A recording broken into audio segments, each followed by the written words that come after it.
Théophile Vianney-Bia, bonjour. El Perfecto, bien le bonjour, très heureux de te retrouver ce lundi matin. Bonjour à votre riche et impressionnant panel. Bonjour également à nos charmants et fidèles téléspectateurs qui se comptent aujourd'hui par millions. Ils sont nombreux. Ils sont nombreux. Oui. Tous les matins, à partir de 10h, on a rendez-vous avec TVB pour cette grande balade informationnelle au niveau des kiosques. La température qui prévaut de ce côté. TVB, que disent les journaux?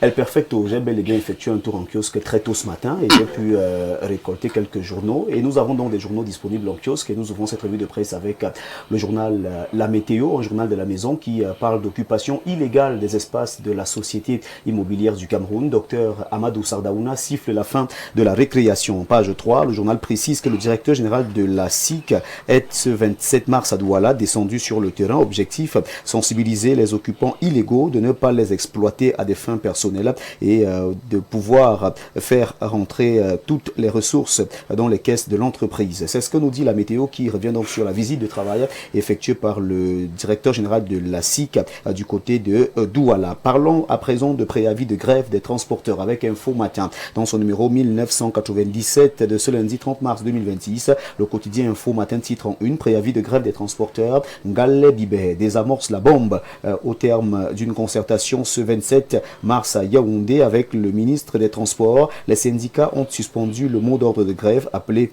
tous les transporteurs à vaquer normalement à leurs occupations et à préparer sereinement l'arrivée du pape Léon XIV au Cameroun. Même son de cloche pour le messager de Feu Pius Njaoué. Grève des transporteurs terrestres, bombe désamorcée dans les coulisses de la réunion de crise présidée par le ministre des Transports Jean-Ernest Masséna Ngale Bibé face à une alliance des syndicats pour le développement du transport routier annonçant toute sirène hurlante, une perturbation majeure des activités. Sans détour parle également de cette grève annoncée des transporteurs routiers, mot d'ordre suspendu. Elle n'a pas eu lieu comme projeté dimanche dernier. Une réunion interministérielle organisée au ministère des Transports le 27 mars 2026 en concertation avec des représentants des syndicats a permis de mettre en berne les revendications des transporteurs en attendant d'autres réunions sectorielles. Dans les dédales de la diplomatie inspirante du ministre Ngale Bibé. C'est en page 7 que cette information est donc présentée ce matin au journal de Nestor Diatou. Nous parlons à présent de l'affaire Bofas, État du Cameroun,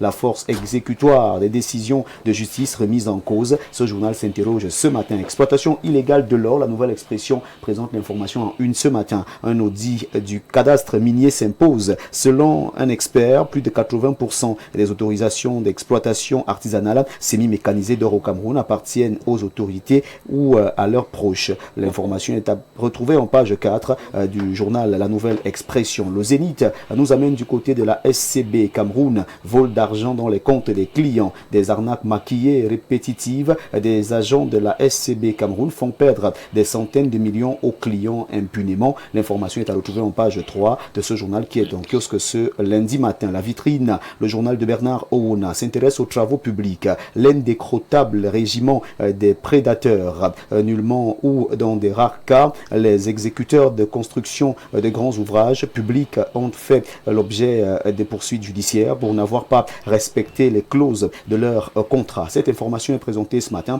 en page 3 du journal La Vitrine. Au bas de une, on parle de blanchiment des capitaux. Les établissements touristiques dans le viseur du Mintoul, sous pression des standards internationaux. Le Cameroun étend le dispositif de lutte contre le blanchiment au secteur du tourisme et des loisirs en ligne de mire. Une meilleure traçabilité des investissements et la sortie de la liste grise du groupe d'action financière, en abrégé GAFI. Information à retrouver en page 9 de ce journal qui est en kiosque ce matin. Il s'agit bel et bien du journal La Vitrine. L'œil du Sahel nous amène du côté de Kognoli et parle de la SAR SM de Kognoli, une seule salle de classe existante en 17 ans. Le constat est fait ce matin par ce journal qui revient donc sur cette actualité en page 7. Allons en Kouaban avec mutation de Georges-Alain Boyomo. En Kouaban, voisin assassin âgé de 11 ans, Divine Barga, a été violé puis tué. Père de sa camarade de classe, le meurtrier présumé habitait le voisinage. L'émoi et l'indignation ne retombent pas depuis la révélation de cet infanticide. On en parle ce matin de la page 4 à la page 5. En petite une du journal Cameroun Tribune, le quotidien à capitaux publics,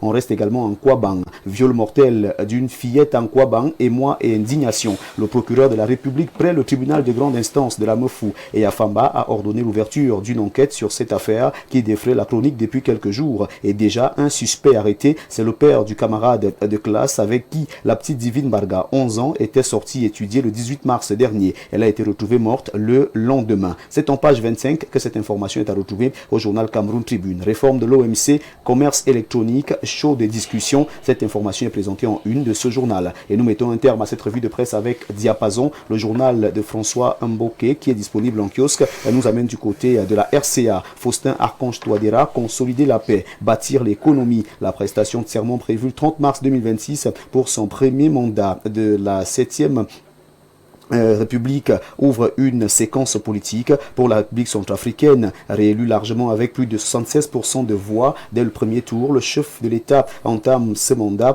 dans un contexte à la fois porteur d'espoir et chargé d'incertitudes économiques et géopolitiques. C'est bien sûr cette information qui est à retrouver ce matin en une du journal Diapason qui en parle et qui revient donc sur toutes ces actualités ce jour. Mesdames, Messieurs, c'est avec le journal de François Mboké que nous mettons donc un terme à cette revue de presse Acte 2 sur Info TV ce lundi 30 mars 2026. Merci de toujours choisir Info TV pour vous informer et n'oubliez pas qu'avec 400 francs CFA seulement, vous avez votre journal disponible en kiosque ce lundi matin. Merci El Perfecto pour cette magnifique tribune. Merci à toi TVB pour cette brillante revue de la presse. Nous nous disons tout simplement à demain 10h. Oui, avant de partir, vous allez me permettre de dire bonjour à un transporteur qui a tenu à ce que je puisse vous dire ce matin qu'il est un fidèle des fidèles téléspectateurs. Il s'appelle Minta Paul Lionel. Il nous regarde tous les jours. Il a d'ailleurs demandé que je dise à Ndouk de baisser un tout petit peu le niveau parce que c'est trop violent au niveau des dénonciations. Voilà, donc c'est Lionel qui nous fait donc une fleur ce matin. Eh bien, parfait. Ici, on dit souvent demandez et l'on vous donnera. Tout à fait. Oui. Et donc sur votre table, il y a quand même quelque chose qui attire l'attention des panélistes et ceux qui partagent le plateau. Comme c'est beaucoup de pièces, je pense que chacun partira d'ici avec une pièce. Non, ça c'est pour en direct. Ça c'est pour les sacs de modérateurs. D'accord. Quand vous êtes encore un sac, il faut encore grandir. Merci. En tout cas, je verrai. Habituellement, je suis magnanim. TVB, on se dit à demain 10h. Mais toujours au Seigneur au centre de ta vie. C'est ça qu'il s'agit.